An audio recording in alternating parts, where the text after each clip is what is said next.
Thank you, Jana, and thank you all for coming. As I was listening to my daughter lecture yesterday, I thought of a story that was told about Pietro Bernini, who was a very accomplished sculptor at the beginning of the 17th century in Rome, but his son, Gian Lorenzo Bernini, came to be the greatest sculptor of the 17th century.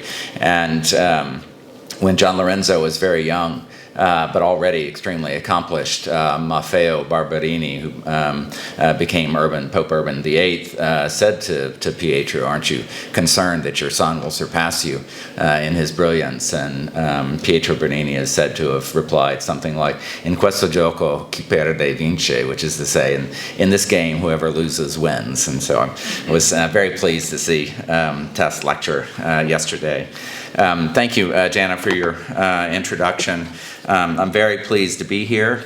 I'm always pleased to be here, and I'd like to thank particularly Jana Emmer, Philip Malzel, Brooke Brown, and Elliot Weiss for making this possible, as well as the Museum of Art here, which is a lovely place, and the Humanities Center and Mars, the Medieval and Renaissance Society.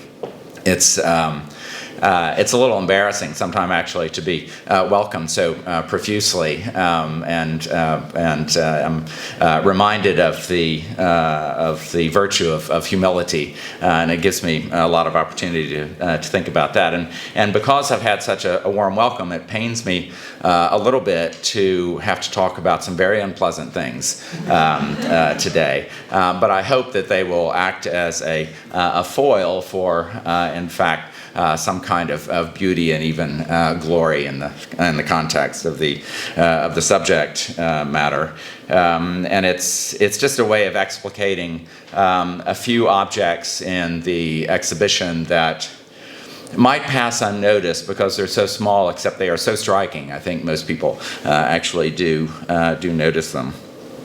So I want to go ahead and start then. I actually can't see this very well, but I can see it here, so I hope that somehow or another we can make sure that this works. And I don't know if they'll need to point things out in particular, but I think we can try to make it work. So fairly early in the Spanish conquest of the New World, the Dominican friar and bishop Bartolomé de las Casas wrote of the atrocities committed by the Spanish against the indigenous peoples there, atrocities he had himself witnessed, having arrived on the island of Hispaniola in 1502.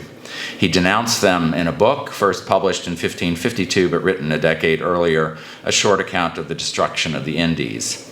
It was translated and republished many times and was put to polemical use against the Spanish Catholics by Protestant reformers, especially the Dutch, fighting for their independence from Spain, part of the so-called Black Legend, which is an enduring anti-Spanish, anti-Catholic propaganda effort. And I'm showing you an illustration in a Dutch edition of Bartolomé de las Casas' book from 1596, the title of which, Mirror of the Spanish Tyranny in the West Indies, is enough to indicate the Dutch position against the Spanish. Las Casas tells of Hatue, an Amerindian chieftain, or cacique, who had fled with some of his followers from the Spanish and their inhuman treatment, as Las Casas calls it, of natives on Hispaniola seeking refuge in Cuba. When the Spanish settled in Cuba in 1511, Hatue, after first attempting evasion, eventually offered resistance, was captured and sentenced to be burned at the stake. Even as he was tied to the stake, a Franciscan friar attempted to explain Christian salvation to him. I don't think this is quite the way the missions of LDS work, but the Spanish used it to some effect.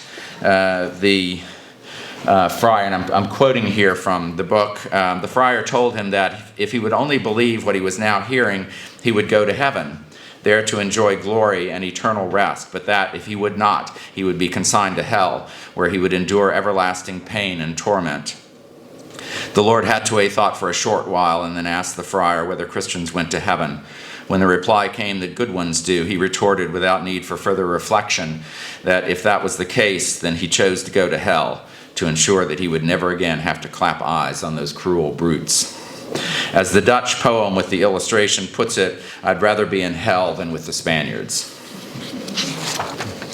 Well then, what was this hell the Spaniards brought to the New World? What was their heaven, and how did one get there? There's a set in the exhibition of 4 little 18th century New World sculptures that would be easy to overlook if 2 of them in particular weren't so eye-catching. The Hispanic Society refers to them as the fates of man, but I prefer to use the conventional identification of the subject of these 4 objects as the 4 last things, because the idea of fate seems problematic to me in this context. The OED gives as the primary meaning of fate the principal power or agency by which, according to certain philosophical and popular systems of belief, all events, or some events in particular, are unalterably predetermined from eternity. Now, Calvinists and some other reformers beginning in the 16th century may have dabbled in a doctrine of predetermination, but Hispanic Catholics, any Catholics for that matter, did not, at least not publicly.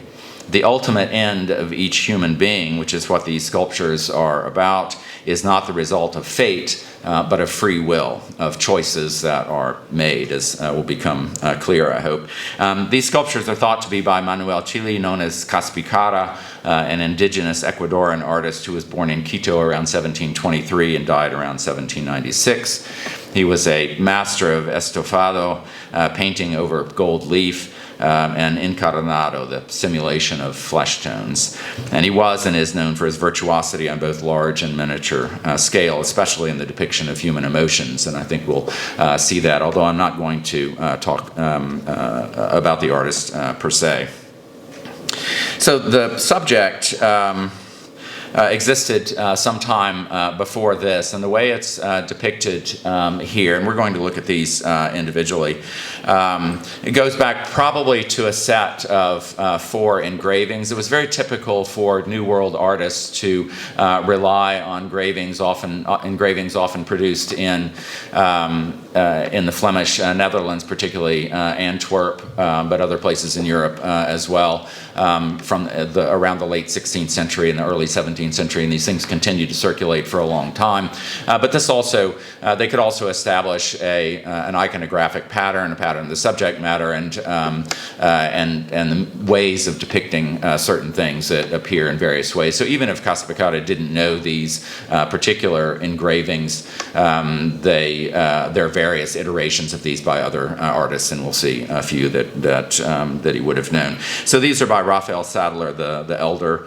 Again, the 4 last things, and those 4 last things it's a little bit equivocal. In one of them, what we see are death, a soul in purgatory, a soul in hell, and a soul in heaven. One of the 4 last things is actually judgment, but it comes to be depicted as a soul in purgatory. Just to show a couple of other examples to see how they are manifested in 3 dimensions. There are a number of sets, not all complete, and sometimes in these sets of things you get different configurations of them. There might be 2, there might be 3, occasionally there are 5, but usually it's these 4. And very often, unlike the Caspicara set, they are in framed relief, as you can see in this group by, or attributed to Giovanni Bernardino Azzolino, a Neapolitan artist. And there was especially a tradition of these in Naples, which in the 17th century and the beginning of the 18th century was part of the Spanish Empire. And then I can show you a different kind of representation of the 4 last things in which they are depicted as narratives. And so there's this distinction between the 4 last things represented as narratives of death and judgment and hell and heaven, and those in which a single figure, the single soul, is isolated. And we'll come back to a few of these things. But in terms of purgatory and the judgment, it's a little bit complicated. I'll come back to it in a bit. It's a little bit fuzzy. A lot of this theology is kind of fuzzy as well, and there were disagreements in the period. But essentially, was said to be a particular judgment, as it was called, or a personal judgment of each person upon his or her death. And then later, subsequently, there was a general judgment, which is usually what is depicted, and that is the case here in wherever it is, the lower left, in which the blessed are separated from the damned. But before that, upon death, there is a particular judgment, and that's really the focus of these individual figures of souls that we see. And we can see it manifests itself in other ways. This is a devotional print from around 1600 by Anton Vierix, and it's part of a series of the Heart of Jesus. And in this instance, the Christ child is painting an image of the four last things on the soul, on the heart of the votary, of the believer. So it's a fairly consistent subject from about the end of the 16th century on. And in this particular image, the inscription reads something more or less like, "Take the brushes of Jesus and paint the whole heart with pious images, so that Venus will not profane it, nor lust defile it with vain fantasies." And so this painting on the heart of the four last things, this contemplation, imaging to oneself of the four last things, is a kind of defense against all kinds of sinful thoughts, in this instance, lust. Some images have inscriptions which are directed at the viewer, admonishing the viewer. And even if there aren't inscriptions, as in the case with the objects in our exhibition here, the admonitions are still there. That is to say that it was understood by the votary what these things were telling us. But since it's not going to be that obvious, I'm actually going to tell you what they're telling us is more specifically. So isolating an individual from a narrative focuses the attention and relates the subject very directly to the beholder. Like Sadler's prints and the wax reliefs, these objects are meant to be held in one's hands, to be encountered and contemplated intimately. The prints that I've shown are usually very small. These are very personal kinds of objects, rather like my own soul in purgatory, which I keep with me. It actually, in my home office, it sits behind me. I should have it facing me, but and somehow or another, he's lost one of his thumbs and the tips of his other fingers, which is not a usual punishment in purgatory. But I think I've dropped him a couple of times or whatever. But this is not much smaller than the objects that are in the exhibition, and in order really to appreciate them, you need to be fairly close to them, and they're quite detailed, the objects in the exhibition. This one is not so fine. This is painted terracotta, and it's actually quite typical of Neapolitan objects that you can still buy. The Neapolitans are very famous for making figures for elaborate nativity sets. This is not part of such a set, but you can get all sorts of figures. The last time I was there was an Osama bin Laden thing that you could get, and you can probably get Trump and Biden ones. Now I'm going to put it here in the hopes that I don't knock it off if I get too excited about what I'm talking about. And if anybody wants to, borrow it and contemplate it, you're welcome to. It's actually quite similar to the one that we're looking at here. So I'm going to be talking a bit about Jesuits. They weren't the only Catholic order to advocate the contemplation of the four last things as a devotional practice, but they spread the devotion worldwide, and they were prolific in writing about it. The primary founder of the Society of Jesus, that is the Jesuits, Ignatius of Loyola, wrote an extremely influential guide, The Spiritual Exercises, which, though it doesn't address the four last things directly, does introduce one device that is important for many types of devotions, the so-called composition of place, the compositio loci, with which the votary is instructed to imagine himself or herself as present at the events and places to be contemplated. And this idea shows up a lot in Jesuit literature. And I think is particularly useful, was particularly useful in interacting with objects like these. Works of art or humbler objects have been great aids in establishing this composition of place. So even though it's a mental activity, objects, works of art, even humbler objects, my Man in Purgatory, can be used to establish this composition of place as if you are there in the midst of whatever it is you're contemplating. So we're going to look at the Caspicara sculptures and consider each of the four last things one at a time. We can use as our guide a few of the many Jesuit texts on the subject. One of them, Luca Pinelli's little book of images and brief meditations on the four last things, published in Italian in 1594, notes that in this matter, two emotions drive us, love and fear. Love in considering the greatness of paradise, and fear in considering the danger of death and the terror of judgment and hell. Pinelli asserts that if in all your actions you think of your end, novissimi is the term that's used. It looks like very new things, but it means the very last things, the very latest things. And so this is the term that is used in the Romance languages. So he asserts that if in all your actions you think of your end, you will never sin. This is the fundamental idea behind these objects. If you are tempted by the flesh, think on your grave where the stinking worms will enter through your mouth and exit through your eyes. And this is what Pinelli says. So we're going to look first at death, and I will note the worms crawling around the bottom and up his pelvis. We'll get back to the other last things, at least I plan to, but who knows what will happen. That's one of the insidious aspects of death, isn't it? That it can come at any time, as we're reminded by a famous and wonderful painting by Juan de Valdés-Leal.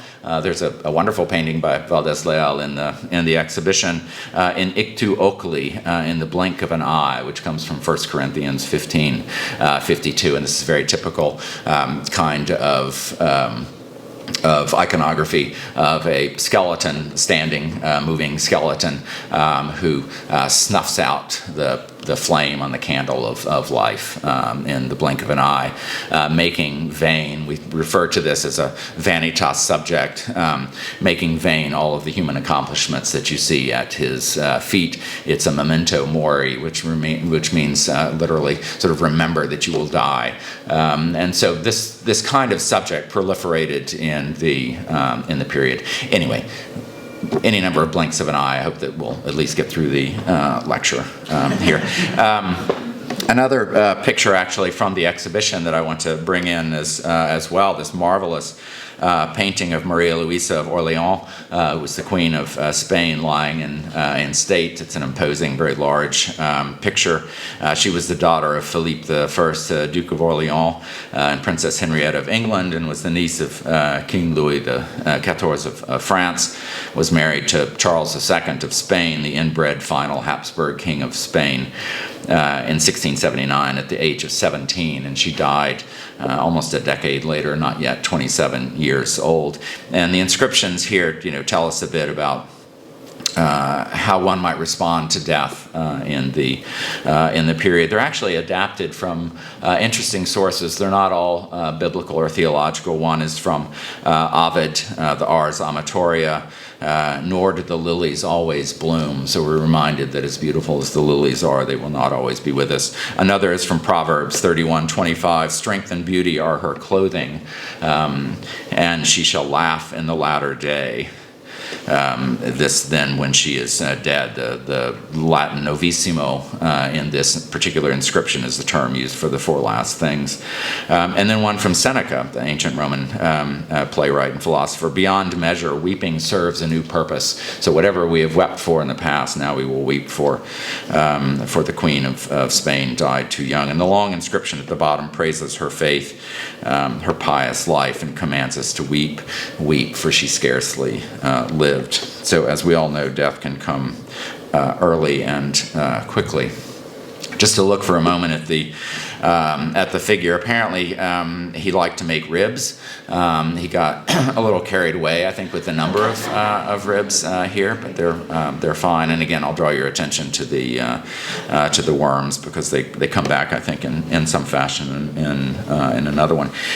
It's different from the way that death might be otherwise represented. This is from the set that I showed before by Azzolino, from more than a century earlier. Here there's a dying man instead of a skeleton, and this fits into the Ars Moriendi tradition, which goes back at least to the 15th century. There were lots of books published about it, and it's the art of dying, essentially the art of dying well. A lot of those images, and I'm not going to pursue this, show the figure in his or his usually deathbed, being visited by all sorts of temptations, demons and angels both wanting his soul and so forth. And so this is the figure dying, and you can see the clock, which is unusual. We'll see hourglasses, but it's a little bit unusual, particularly at this early date, to see a clock. But time has run out for this man. There's a meditation on death in a section of the Spaniard Luis de la Puente's Meditations on the Mysteries of Our Holy Faith, first published in Spanish in 1605 and 1607 and translated into many languages. It's one of the more popular devotional texts of the period, particularly Jesuit texts.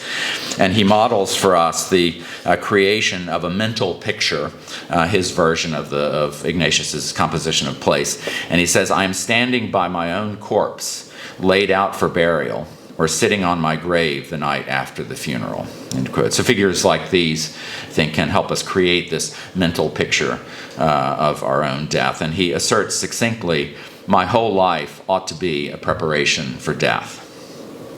Death, he says, is a great teacher, teaching that we were created for nothing else than to serve God and save our souls. And I'm quoting here, "It teaches the vanity of this world, the hollowness of all its pleasures." And in that sense, we can think of the Valdez-Leal painting that I just showed with all of the accoutrements of worldly success. And he also says it teaches us the value of a good death, contemplating death. And I can't resist showing you an object that's in the collection for which I'm responsible in Houston. And I show it for a couple of reasons. This is by a Netherlandish carver, unknown, and it's an allegorical mirror frame as a memento mori. Mirror frame, and I bring this in part to indicate that the subject that I'm talking about in terms of the four last things is specific to the Catholic world, particularly with its emphasis, as we'll see, on purgatory. But these ideas about death and vanity and contemplating death are by no means specifically Catholic. That in Dutch Protestant, any Protestant cultures as well, we get the same kinds of subject matters over and over again in paintings and objects, as you can see here in a mirror frame. So the memento mori function here is every time you look at yourself in this mirror, you are also seeing this frame with the skeletons, with the skulls and crossbones at the top, and the winged hourglass at the top as well. So the hourglass shows up a lot. It's literally representing the notion of the aphorism, time flies, tempus fugit. And so every time you look at yourself in the mirror, and one does that for purposes of vanity, one is reminded that ultimately is useless, and this is not the sort of thing that one is meant to be contemplating. But Even this mirror frame tells us that redemption, salvation, and eternal life are possible. At least is the way that I interpret this. The sheaves of wheat covering the pelvises of the flanking skeleton, and I show you here the one on the left, act as an iconographic transition between the memento mori motifs of the upper portion of the frame and the vegetal motifs on the lower portion of the frame. And they recall Jesus' words in John 12:24-25, in which death is a necessary step toward life. And I just quote the passage, "Amen, amen, I say to you, unless the grain of wheat falling into the ground die, itself remaineth alone. But if it die, it bringeth forth much fruit. He that loveth his life shall lose it, and he that hateth his life in this world keepeth it unto life eternal." And I think that's what these, the vegetal motifs, the wheat, is telling us here. And very often in Vanitas pictures, you'll find a skull as a reminder of death, but often it has a crown of wheat on it to indicate that this death is necessary for the renewal of life. And if we look at the corresponding print from the Sadler series. The quotations here are from Psalms and Job. The psalm is, "Thou hast brought me down into the dust of death." And then from Job, "I have said to rottenness, Thou art my father, to worms my mother and my sister." So even if, as we look at the worms in the Caspicara piece, we think of them as our mother and our sister. The subscription below, I can paraphrase that to say something more or less like, "Bones are exposed, eyes are burned from their sockets, teeth are broken. You hate this form, but it is yours." That's what this print is telling us.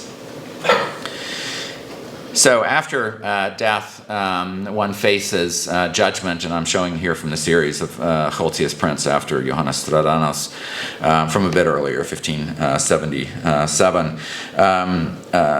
Luis de la Puente, mentioned before, proposes this mental picture for this subject.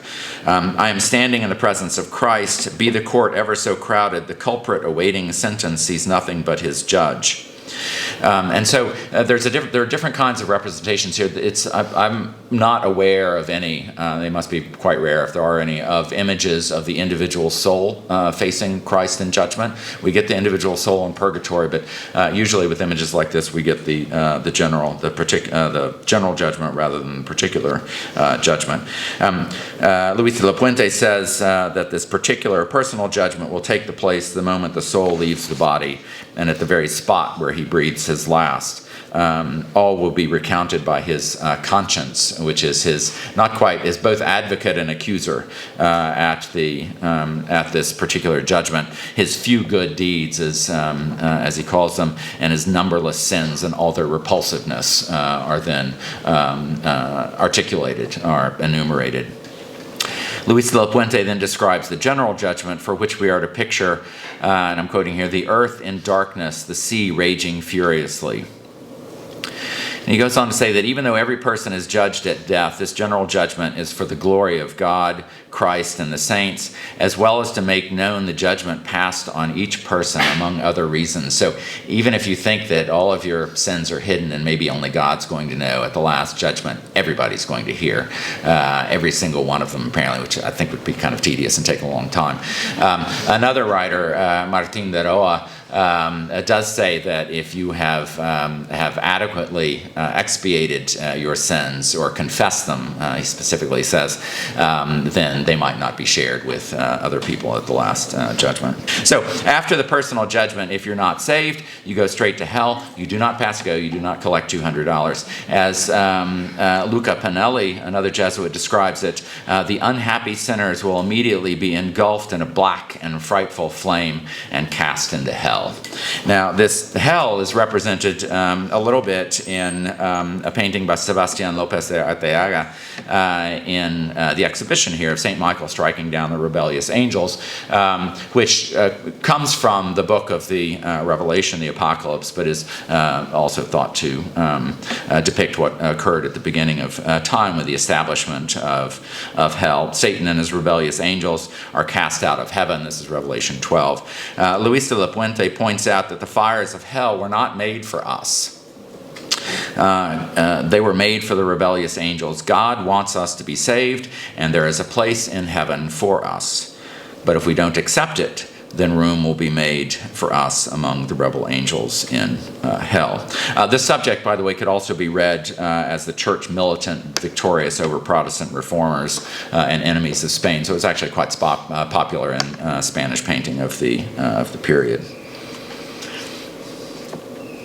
But if we look at the soul in hell, we can see how sort of terrifically agonized it is. I would point out the worms now, looking a bit like slugs or leeches, I think, on his arms are still there. But now we might think of them with reference to Isaiah 66 and Mark 9 as the worm that never dies, because this is eternal punishment. You can see the figure is so hot, burning in these fires of hell, which are represented on the base of the sculpture, that he is completely red. He is screaming in agony, clawing at his own chest in chains. There's a toad or something else on one of his arms. These things are sort of perpetually eating him now. And if we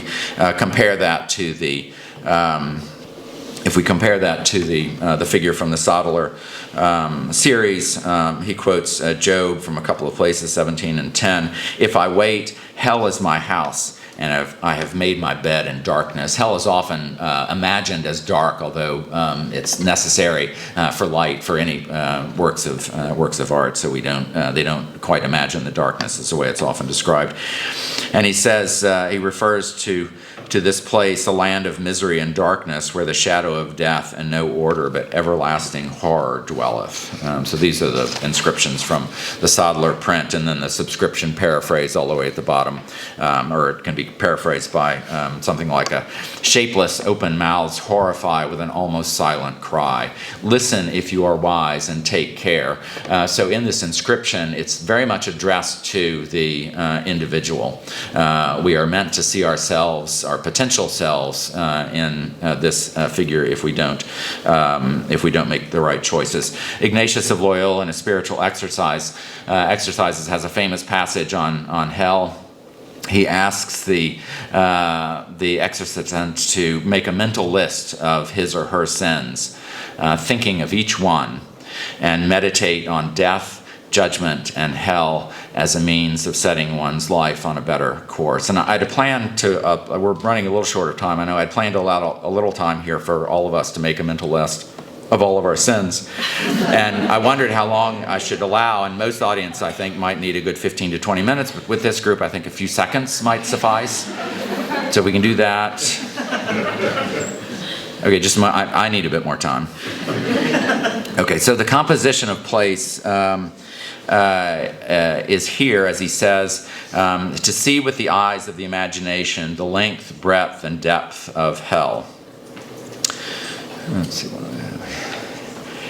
And the exorcisant is to ask for an interior sense of the pain which the lost suffer, in order that if through my faults I should not forget the love of the eternal Lord, at least the fear of punishment may help me not to fall into sin. So there's this love and fear thing.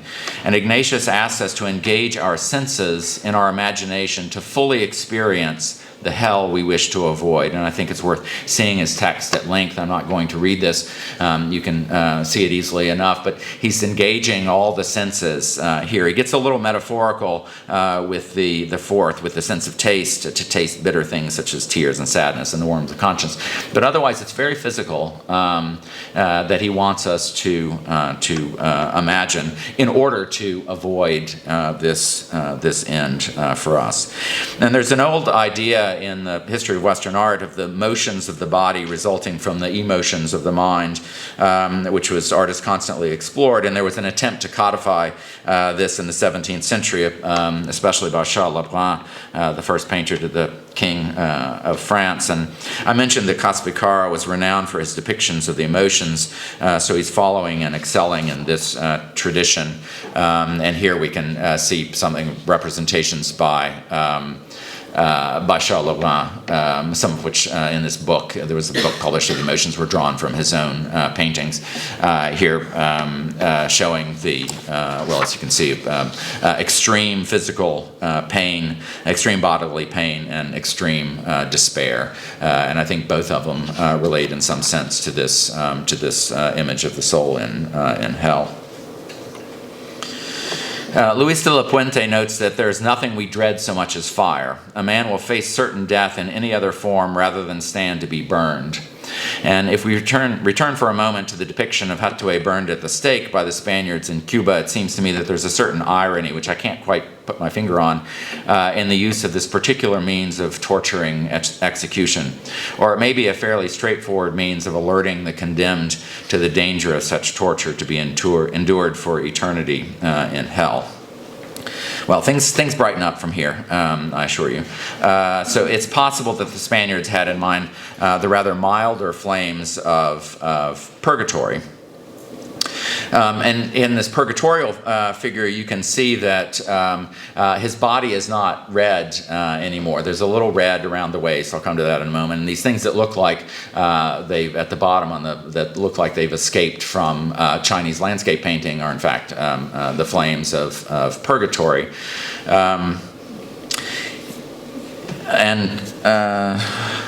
Just a slight digression on purgatory itself. It was challenged by Protestant reformers, its existence, especially indulgences. So the idea is that those who have sinned in life cannot go straight to heaven, even if they are saved, because their sins are they're not fully absolved from their sins. So they go to this temporary place of purgation to cleanse them before they go to heaven. This is a painting also in the collection for which I'm responsible, and you can see the souls in purgatory at the bottom. Intercession is required for them. Intercession both from the living they've left behind, who pray for their souls in purgatory. Masses are said for the souls in purgatory and so forth, but also the intercession of the saints, and especially the Blessed Mary, Blessed Virgin Mary, who is shown here with the Christ child. So one seeks her help in interceding for them and reducing their time in purgatory. And I'm not going to go on about indulgences, but basically it's the idea that if you do certain works, certain good works, say prayers as well before holy images, that this will reduce your time in purgatory. Excuse me. And the idea of purgatory was challenged by Protestant reformers, but was reaffirmed at the Council of Trent in 1563. Martin de Roa, another Jesuit, wrote an entire, rather lengthy book on the state of the souls in purgatory, and it was published in 1619. And he calls it a prison. And he says that it's a place below the earth, but not so far as hell, for souls who have died without having fully made satisfaction for their sins. They can pass from it with the help of indulgences, sacrifices, prayers, and good works from the living, as I said, both themselves before their death and then from others posthumously on their behalf. Standing in a pool of flames sounds awful. As we saw with the soul in hell, it certainly can be. Martin de Roa says that the pains of purgatory are like the pains of hell, except they are greatly mitigated by the fact that they don't last forever, and the souls in purgatory always have hope of release. Here the soul looks up, I think filled with hope, his hands in prayer. In fact, in pictures of the period and sculptures like this, people in purgatory don't seem to mind too much. To be sure, they're eager to be on their way to heaven, but they don't seem to be really tormented by the flames as they would be in hell. The red skin color around the waist of Caspicara's soul in purgatory is rather like what you might get in a bath that's just on the verge of being too hot, but it might actually kind of feel good, at least for a while. The fire in purgatory is purgative, as I said, rather than destructive. And I've actually made a catchy phrase up that I'm thinking about a t-shirt for. So the fire in purgatory is burning away the sin, but not the skin. Is that good? We can liken it perhaps to hot yoga, I think. I don't know if any of you have done that. It might be uncomfortable. awkward poses for an hour and a half at 105 degrees, but it's not going to seriously damage you, and it makes you feel like something good is going to come of it. And a little disclaimer here, I have no personal experience of either purgatory or hot yoga.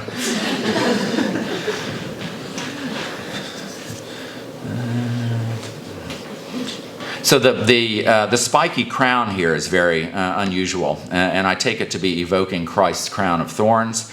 Another way we might be imitating Christ, the Imitatio Christi, which is a medieval text attributed to Thomas à Kempis, was taken up, that is to say the imitation of Christ, was taken up and spread worldwide by the Jesuits, and I think this might also be an indication of Christ taking on our sins, and so there's a Christ-likeness here to these souls in purgatory.